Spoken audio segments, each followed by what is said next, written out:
Chapter VII, the door was as before opened a tiny crack, and again two sharp and suspicious eyes stared at him out of the darkness. Then Raskolnikov lost his head and nearly made a great mistake, fearing the old woman would be frightened by their being alone, and not hoping that the sight of him would disarm her suspicions. He took hold of the door and drew it towards him to prevent the old woman from attempting to shut it again. Seeing this, she did not pull the door back, but she did not let go the handle so that he almost dragged her out with it on to the stairs. Seeing that she was standing in the doorway not allowing him to pass, he advanced straight upon her. She stepped back in alarm, tried to say something, but seemed unable to speak and stared with open eyes at him. "Good evening, Alyona Ivanovna," he began, trying to speak easily, but his voice would not obey him. It broke and shook. "I have come. I have brought something, but we'd better come in, to the light." And leaving her, he passed straight into the room uninvited. The old woman ran after him. Her tongue was unloosed. "Good heavens, what it is? Who is it? What do you want?" "Why, Alyona Ivanovna, you know me, Raskolnikov. Here, I brought you the pledge I promised the other day." And he held out the pledge. The old woman glanced for a moment at the pledge, but at once stared in the eyes of her uninvited visitor. She looked intently, maliciously, and mistrustfully. A minute passed. He even fancied something like a sneer in her eyes, as though she had already guessed everything. He felt that he was losing his head, that he was almost frightened, so frightened that if she were to look like that and not say a word for another half-minute, he thought he would have run away from her. "Why do you look at me as though you did not know me?" he said suddenly, also with malice. "Take it if you like, if not I'll go elsewhere. I am in a hurry." He had not even thought of saying this, but it was suddenly said of itself. The old woman recovered herself, and her visitor's resolute tone evidently restored her confidence. "But why, my good sir, all of a minute? What is it?" she asked, looking at the pledge. "The silver cigarette case. I spoke of it last time, you know." She held out her hand. "But how pale you are, to be sure. And your hands are trembling too. Have you been bathing or what?" "Fever," he answered abruptly. "You can't help getting pale. If you've nothing to eat," he added, with difficulty articulating the words. His strength was failing him again, but his answer sounded like the truth. The old woman took the pledge. "What is it?" she asked once more, scanning Raskolnikov intently and weighing the pledge in her hand. "A thing, cigarette case, silver, look at it. It does not seem somehow like silver. How he has wrapped it up." Trying to untie the string and turning to the window, to the light. All her windows were shut, in spite of the stifling heat. She left him altogether for some seconds and stood with her back to him. He unbuttoned his coat and freed the axe from the noose, but did not yet take it out altogether, simply holding it in his right hand under the coat. His hands were fearfully weak. He felt them every moment growing more numb and more wooden. He was afraid he would let the axe slip and fall. A sudden giddiness came over him. "But what has he tied it up like this for?" The old woman cried with vexation and moved towards him. He had not a minute more to lose. He pulled the axe quite out, swung it with both arms, scarcely conscious of himself, and almost without effort, almost mechanically, brought the blunt side down on her head. He seemed not to use his own strength in this, but as soon as he had once brought the axe down, his strength returned to him. The old woman was as always bareheaded. Her thin, light hair, streaked with grey, thickly smeared with grease, was plaited in a rat's tail and fastened by a broken horn comb which stood out on the nape of her neck. As she was so short, the blow fell on the very top of her skull. She cried out, but very faintly, and suddenly sank all of a heap on the floor, raising her hands to her head. In one hand she still held the pledge. Then he dealt her another and another blow with the blunt side, and on the same spot. The blood gushed as from an overturned glass. The body fell back. He stepped back, let it fall, and at once bent over her face. She was dead. Her eyes seemed to be starting out of their sockets. The brow and the whole face were drawn and contorted convulsively. He laid the axe on the ground near the dead body and felt at once in her pocket, trying to avoid the streaming body. The same right-hand pocket from which she had taken the key on his last visit. He was in full possession of his faculties, free from confusion or giddiness, but his hands were still trembling. He remembered afterwards that he had been particularly collected and careful, trying all the time not to get smeared with blood. He pulled out the keys at once. They were all, as before, in one bunch on a steel ring. He ran at once into the bedroom with them. It was a very small room with a whole shrine of holy images. Against the other wall stood a big bed, very clean and covered with a silk patchwork wadded quilt. Against a third wall was a chest of drawers. Strange to say, so soon as he began to fit the keys into the chest, so soon as he heard their jingling, a convulsive shudder passed over him. He suddenly felt tempted again to give it all up and go away. But that was only for an instant. It was too late to go back. He positively smiled at himself when suddenly another terrifying idea occurred to his mind. He suddenly fancied that the old woman might be still alive and might recover her senses. Leaving the keys in the chest, he ran back to the body, snatched up the axe and lifted it once more over the old woman, but did not bring it down. There was no doubt that she was dead. Bending down and examining her again more closely, he saw clearly that the skull was broken and even battered in on one side. He was about to feel it with his finger, but drew back his hand, and indeed it was evident without that. Meanwhile, there was a perfect pool of blood. All at once he noticed a string on her neck. He tugged at it, but the string was strong and did not snap, and besides, it was soaked with blood. He tried to pull it out from the front of the dress, but something held it and prevented its coming. In his impatience, he raised the axe again to cut the string from above on the body, but did not dare, and with difficulty, smearing his hand and the axe in the blood. After 2 minutes' hurried effort, he cut the string and took it off without touching the body with the axe. He was not mistaken, it was a purse. On the string were 2 crosses, one of cypress wood and one of copper, and an image in silver filigree, and with them a small greasy chamois leather purse with a steel rim and ring. The purse was stuffed very full. Raskolnikov thrust it in his pocket without looking at it, flung the crosses on the old woman's body, and rushed back into the bedroom, this time taking the axe with him. He was in terrible haste. He snatched the keys and began trying them again. But he was unsuccessful. They would not fit in the locks. It was not so much that his hands were shaking, but that he kept making mistakes. Though he saw, for instance, that a key was not the right one and would not fit, still he tried to put it in. Suddenly he remembered and realized that the big key with the deep notches, which was hanging there with the small keys, could not possibly belong to the chest of drawers. On his last visit this had struck him, but to some strong box, and that everything perhaps was hidden in that box. He left the chest of drawers, and at once felt under the bedstead, knowing that old women usually keep boxes under their beds. And so it was. There was a good-sized box under the bed, at least a yard in length, with an arched lid covered with red leather and studded with steel nails. The notched key fitted at once and unlocked it. At the top, under a white sheet, was a coat of red brocade lined with hareskin. Under it was a silk dress, then a shawl, and it seemed as though there was nothing below but clothes. The first thing he did was to wipe his blood-stained hands on the red brocade. It's red, and on red blood will be less noticeable, the thought passed through his mind. Then he suddenly came to himself. Good God, am I going out of my senses? He thought with terror. But no sooner did he touch the clothes than a gold watch slipped from under the fur coat. He made haste to turn them all over. There turned out to be various articles made of gold among the clothes, probably all pledges, unredeemed or waiting to be redeemed. Bracelets, chains, earrings, pins, and such things.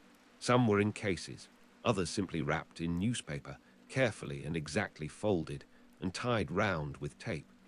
Without any delay, he began filling up the pockets of his trousers and overcoat without examining or undoing the parcels and cases.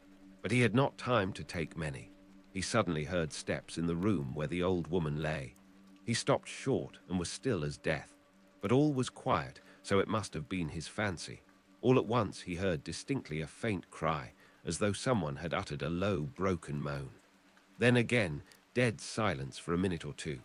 He sat squatting on his heels by the box and waited, holding his breath. Suddenly he jumped up, seized the axe, and ran out of the bedroom. In the middle of the room stood Lizaveta with a big bundle in her arms. She was gazing in stupefaction at her murdered sister, white as a sheet, and seeming not to have the strength to cry out. Seeing him run out of the bedroom, she began faintly quivering all over, like a leaf. A shudder ran down her face. She lifted her hand, opened her mouth, but still did not scream. She began slowly backing away from him into the corner, staring intently, persistently at him, but still uttered no sound, as though she could not get breath to scream. He rushed at her with the axe. Her mouth twitched piteously, as one sees babies' mouths, when they begin to be frightened, stare intently at what frightens them and are on the point of screaming. And this hapless Lizaveta was so simple and had been so thoroughly crushed and scared that she did not even raise a hand to guard her face, though that was the most necessary and natural action at the moment, for the axe was raised over her face. She only put up her empty left hand, but not to her face, slowly holding it out before her as though motioning him away. The axe fell with the sharp edge just on the skull and split at one blow all the top of the head. She fell heavily at once. Raskolnikov completely lost his head, snatching up her bundle, dropped it again, and ran into the entry. Fear gained more and more mastery over him, especially after this second, quite unexpected murder. He longed to run away from the place as fast as possible, and if at that moment he had been capable of seeing and reasoning more correctly, if he had been able to realize all the difficulties of his position, the hopelessness, the hideousness, and the absurdity of it, if he could have understood how many obstacles, and perhaps crimes he had still to overcome or to commit, to get out of that place, and to make his way home, it is very possible that he would have flung up everything, and would have gone to give himself up, and not from fear, but from simple horror and loathing of what he had done. The feeling of loathing especially surged up within him and grew stronger every minute. He would not now have gone to the box or even into the room for anything in the world, but a sort of blankness, even dreaminess, had begun by degrees to take possession of him. At moments he forgot himself, or rather, forgot what was of importance, and caught at trifles. Glancing, however, into the kitchen and seeing a bucket half full of water on a bench, he bethought him of washing his hands and the axe. His hands were sticky with blood. He dropped the axe with the blade in the water, snatched a piece of soap that lay in a broken saucer on the window, and began washing his hands in the bucket. When they were clean, he took out the axe, washed the blade, and spent a long time, about 3 minutes, washing the wood where there were spots of blood, rubbing them with soap. Then he wiped it all with some linen that was hanging to dry on a line in the kitchen, and then he was a long while attentively examining the axe at the window. There was no trace left on it, only the wood was still damp. He carefully hung the axe in the noose under his coat. Then, as far as was possible, in the dim light in the kitchen, he looked over his overcoat, his trousers, and his boots. At the first glance, there seemed to be nothing but stains on the boots. He wetted the rag and rubbed the boots. But he knew he was not looking thoroughly, that there might be something quite noticeable that he was overlooking. He stood in the middle of the room, lost in thought. Dark, agonizing ideas rose in his mind. The idea that he was mad, and that at that moment he was incapable of reasoning, of protecting himself, that he ought perhaps to be doing something utterly different from what he was now doing. "Good God," he muttered, "I must fly, and he rushed into the entry. But here a shock of terror awaited him such as he had never known before. He stood and gazed and could not believe his eyes. The door, the outer door from the stairs, at which he had not long before waited and rung, was standing unfastened and at least 6 inches open. No lock, no bolt, all that time. The old woman had not shut it after him, perhaps as a precaution. But good God, why, he had seen Lizaveta afterwards. And how could he have failed to reflect that she must have come in somehow? She could not have come through the wall. He dashed to the door and fastened the latch. But no, the wrong thing again. I must get away. He unfastened the latch, opened the door, and began listening on the staircase. He listened a long time. Somewhere far away, it might be in the gateway, 2 voices were loudly and shrilly shouting, quarreling and scolding. What are they about? He waited patiently. At last all was still, as though suddenly cut off. They had separated. He was meaning to go out, but suddenly, on the floor below, a door was noisily opened, and someone began going downstairs, humming a tune. How is it they all make such a noise? Flashed through his mind. Once more he closed the door and waited. At last all was still, not a soul stirring. He was just taking a step towards the stairs when he heard fresh footsteps. The steps sounded very far off, at the very bottom of the stairs, but he remembered quite clearly and distinctly that from the first sound he began for some reason to suspect that this was someone coming there, to the fourth floor, to the old woman. Why were the sounds somehow peculiar, significant? The steps were heavy, even and unhurried. Now he had passed the first floor, now he was mounting higher. It was growing more and more distinct. He could hear his heavy breathing. And now the third story had been reached. Coming here. And it seemed to him all at once that he was turned to stone, that it was like a dream in which one is being pursued, nearly caught and will be killed, and is rooted to the spot and cannot even move one's arms. At last, when the unknown was mounting to the fourth floor, he suddenly started and succeeded in slipping neatly and quickly back into the flat and closing the door behind him. Then he took the hook and softly, noiselessly, fixed it in the catch. Instinct helped him.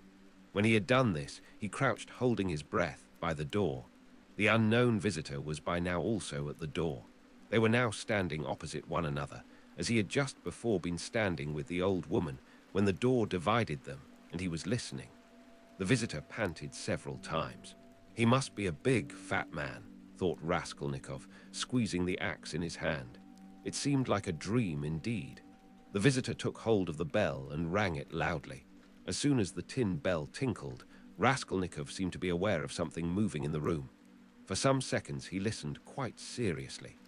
The unknown rang again, waited, and suddenly tugged violently and impatiently at the handle of the door. Raskolnikov gazed in horror at the hook shaking in its fastening, and in blank terror expected every minute that the fastening would be pulled out. It certainly did seem possible, so violently was he shaking it. He was tempted to hold the fastening, but he might be aware of it. A giddiness came over him again. "I shall fall down," flashed through his mind, but the unknown began to speak, and he recovered himself at once. "What's up? Are they asleep or murdered? Damn them," he bawled in a thick voice. "Hey, Alyona Ivanovna, old witch. Lizaveta Ivanovna, hey, my beauty. Open the door. Oh, damn them.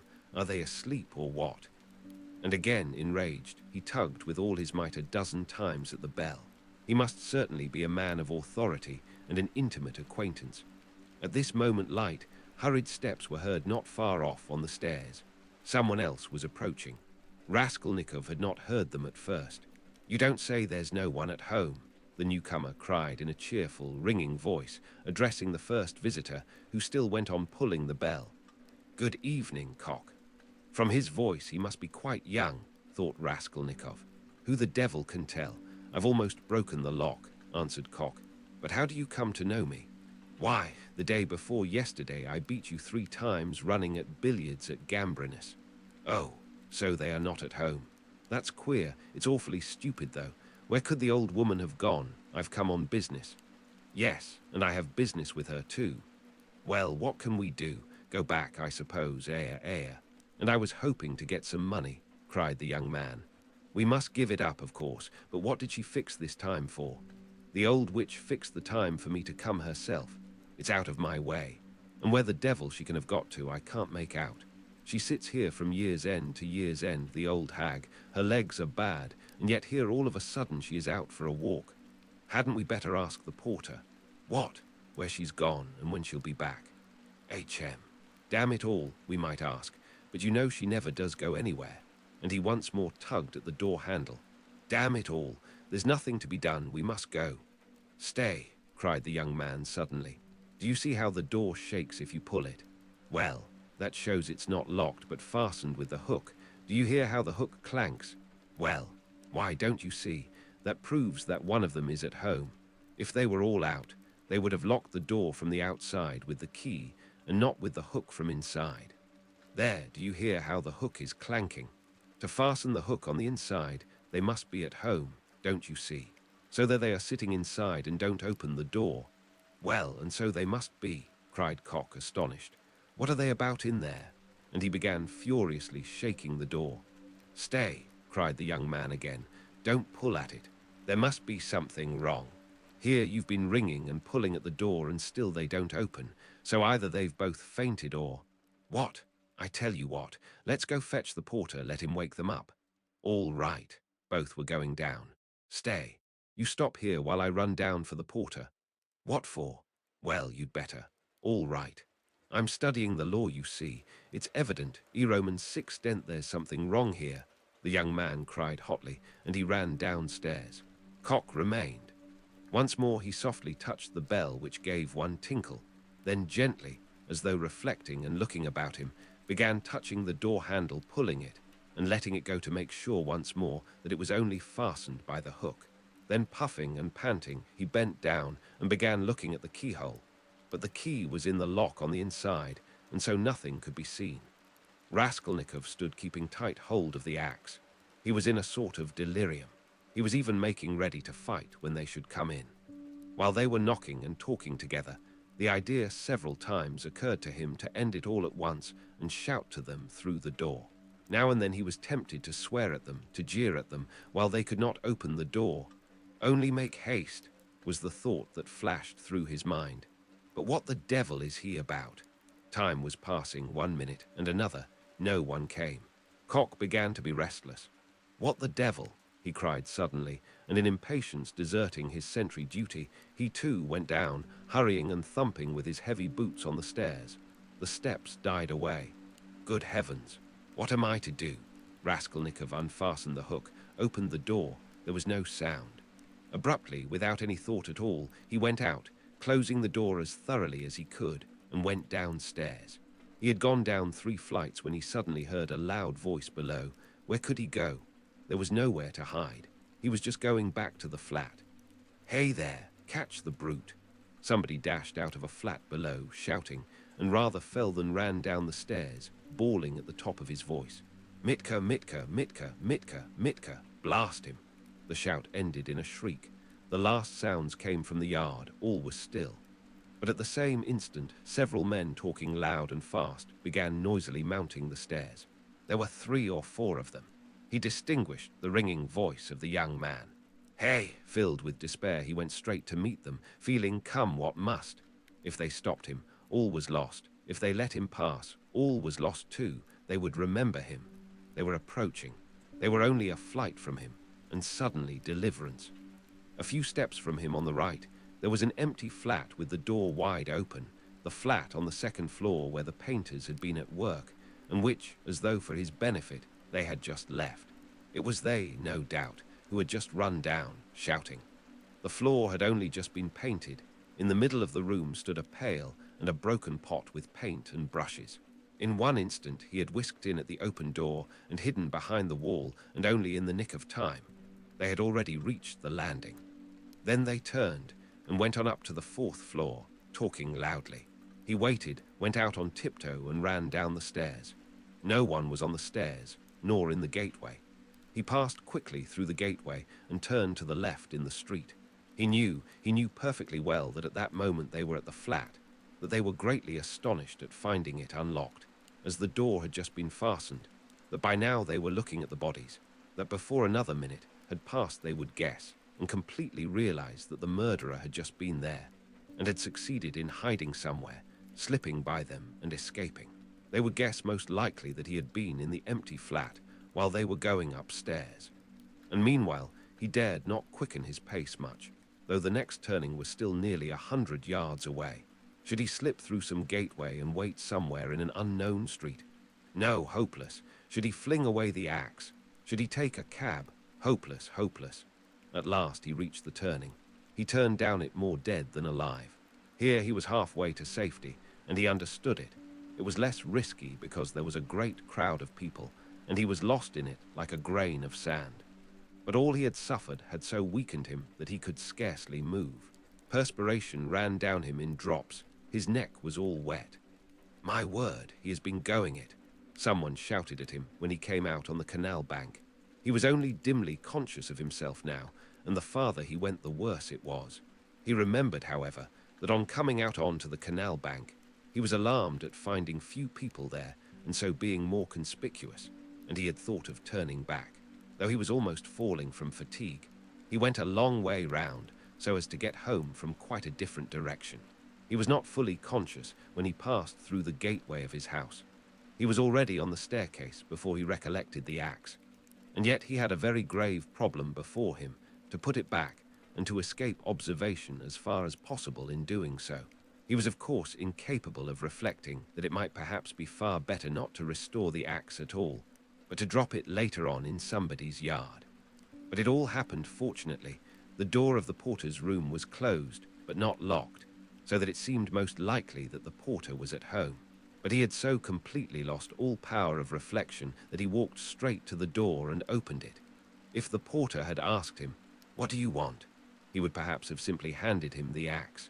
But again the porter was not at home, and he succeeded in putting the axe back under the bench and even covering it with the chunk of wood as before. He met no one, not a soul, afterwards on the way to his room. The landlady's door was shut. When he was in his room, he flung himself on the sofa just as he was. He did not sleep, but sank into blank forgetfulness. If anyone had come into his room then, he would have jumped up at once and screamed.